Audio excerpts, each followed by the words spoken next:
Guys, Ben here from Witterings Fitness. In this workout, we are going to work on our cadence. Okay, so that is how quickly our feet lift off the ground. We do not want to think of it as driving the foot in, we want to think of it as pulling the foot off. I know a lot of the time we've been talking about how the foot lands, but it really, as long as you can get the foot off quick, then you're going to reduce the amount of impact going through your body, which is the whole idea of this.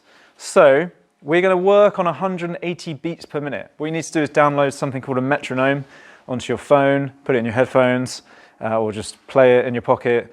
You can buy metronomes as well. And you're going to set it to 180 beats per minute.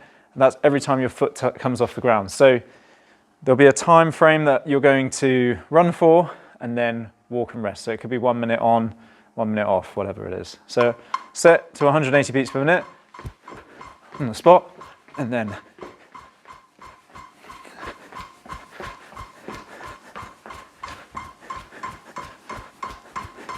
okay, it might feel a bit weird to start with, but you will get used to it. And remember, this is training to be able to get your feet moving quickly, not necessarily to actually run the whole way at 180, but people run quicker than that as well. So it is possible. All right, thanks for watching.